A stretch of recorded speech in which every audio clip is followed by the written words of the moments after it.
the shop is quiet on Monday, and so on Mondays I try and get in here, either some focus computer time, some focus shop time. Been working really hard on the computer stuff on the desk, and so today I'm here specifically not to focus on the computer. I've been doing that just fine at home. Got a baby at home. I'm up late in between some nighttime stuff and just working, focusing. So today I just want to focus on, like, I don't know, some improvements in the shop. I guess I should show you this thing I'm filming on right now. The first thing I did, it was like, okay, let's get this microphone selfie stick setup going. So I just dinked around with that, cleaned up my camera card a little bit. Yeah, now I'm ready to dig in. Started to move some stuff around, got a shelf for the darkroom, ready to finish putting it together. It's halfway put together right now, so this is kind of like a busy break, but that doesn't mean I'm going to take all day to do it. I'm going to bang these shelves together, improve these two areas a little bit, and get her going.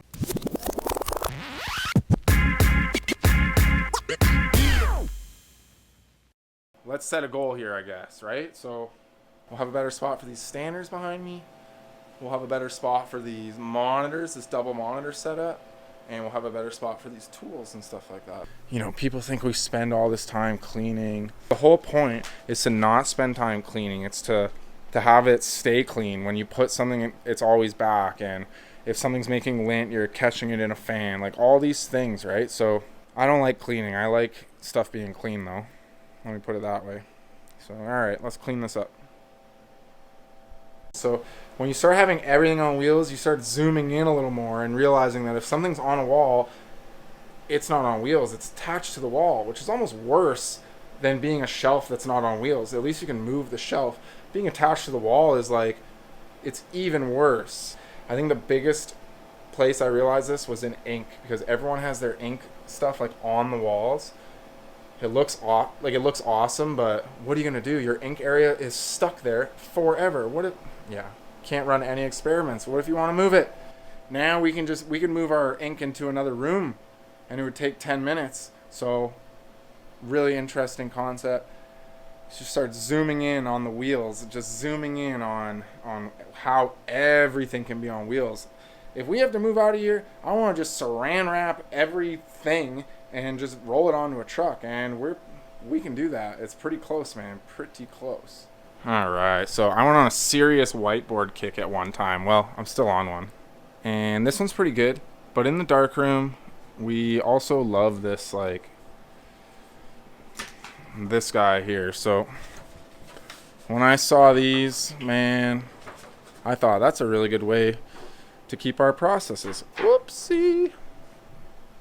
Yeah, you gotta run the experiment, because I see so much stuff in our industry where it looks like an amazing idea, everyone implements it, and then now it's just the standard. No one ever even like questioned whether they still do it. And one of my favorite things is like, oh, I won't give examples, it's just like people will feel called out, but I see the same recommendations all the time, like, oh, you should do this in the darkroom, oh, you should do that in the darkroom, and then see that it doesn't actually that they're not even doing it that way, that, you know, they suggest it to people, but they only did it for like 6 months and they don't even do it that way anymore. And they'll be like, oh, it didn't work for us for this XYZ reason, but I'll suggest it to somebody else just so they can go through the same freaking problem, right? I'm always saying what doesn't work as much as I'm saying what does work. Some people see it as so negative and blah, blah, blah.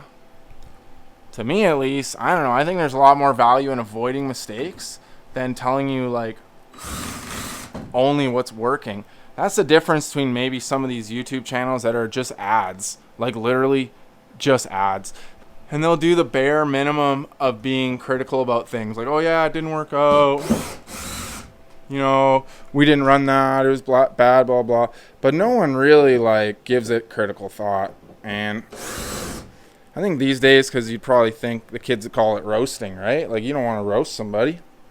It's so easy to just be like, oh yeah, this press is awesome. Yeah, there's lots of awesome things all the time, but who cares, right? I guess we can leave this here. Okay, man, I just took all this stuff off the wall thinking I'm going to put this shelf here. But remember, I said I'm trying to put it over here.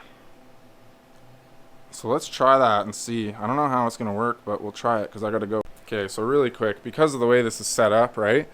The pass-through exposure unit with the dip tank right there.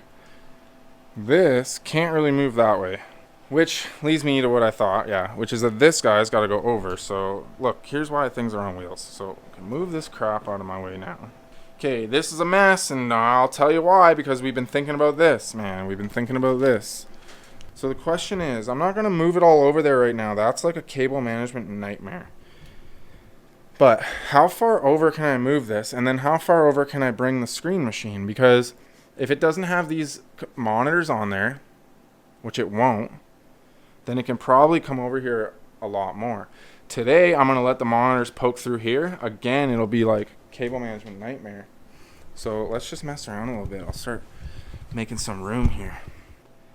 I should be encouraging you folks to leave a comment or something like that. So let's see if this helps. If you want to know what this air compressor's for, a tour, say, of all the screen machine mods. Oh, here's one we've got right here. I could show you the plastic cover. If you want to see a tour of the screen machine and stuff like that, then I could do that.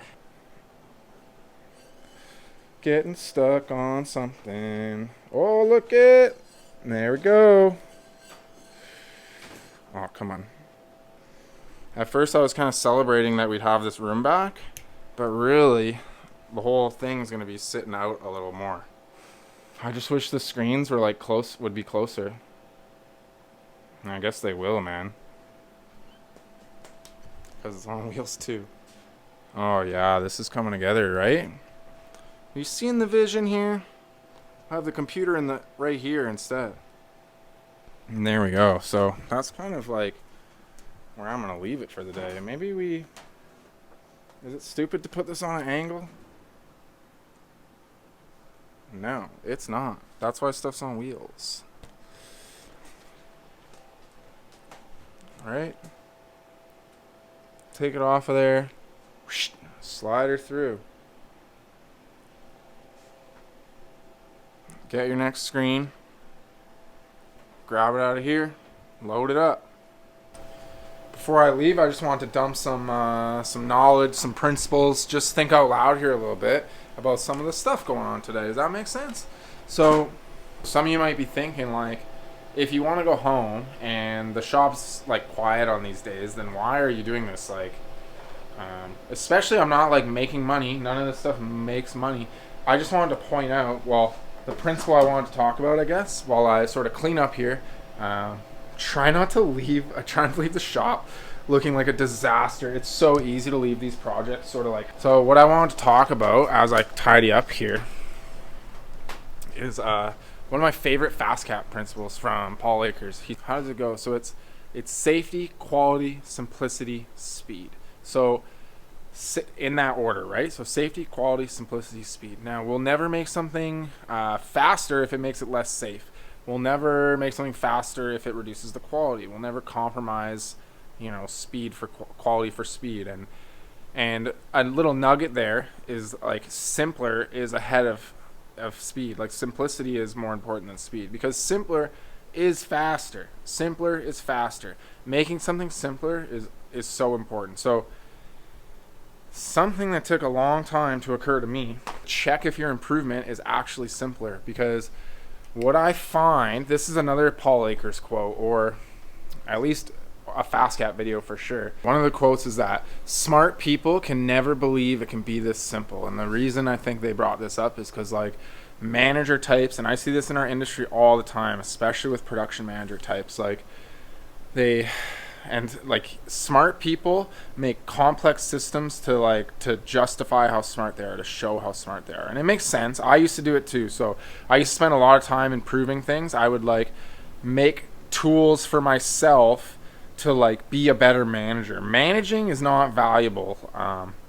You know what I mean? Like managing people, managing processes, and like checking, being an inspector and stuff like that is not really valuable. Like collecting all that data is not valuable. I see so many people where their whole job seems to be building automations so they can see how stuff is going and then make decisions on it, and then their whole job is like maintaining these automations, and what value do they add? So when you run it through that thing, like okay, now I know how many shirts we printed today, but is it simpler? Like, did I make the process simpler? The process, like the value to the customer? Because if I made some process where now my team has to stop and do a timer and they have to fill out these forms all the time, that's that's not making anything simpler. It's not making it faster. It's not really reducing quality for anybody at all. So why are we even doing it? Now, the reason I'm ranting about this is because the stuff I'm doing today is all just to make stuff simpler. It's not just to like clean it up. I talked about that earlier, right? It's not just cleaning. It's a mess. It's to make things more organized and make things simpler. Putting everything on wheels, getting the computer down to a better spot so we can use it. All these things are just like, yeah, it's like, okay, I spend my day off building a shelf, but all these things are really, you know, they're all contributing to the bigger picture of quality, simplicity, speed, without ever compromising on safety, right? So that's where I'm at, and I appreciate you tuning in with me. Don't click off yet. I just want to say, if you want to hang out with me more like this, you got to let me know, because this was pretty easy to film. I'm going to see how it is to edit, but yeah, if you like hanging out with me, I got to mention it now. You know, let me know somehow in the comments. You know, I'm on Instagram. I talk to so many of you folks on Instagram too. So hit me up. Let me know. I think if I film like this more, it'll give you more insight into the projects that I'm working on, the bigger picture projects. I said I'm super busy on the site. I'd love to show you that as it's going. Just show you the steps of that. So let's do it. You know what I mean? See you next time. Talk soon. Stay tuned. You know? Do I have an outro? Peace out. At work we say see you next Tuesday. That's not appropriate. What's it gonna be? Lean people. Well, anyway, that's it. Catch you next time. Stay tuned. Peace out.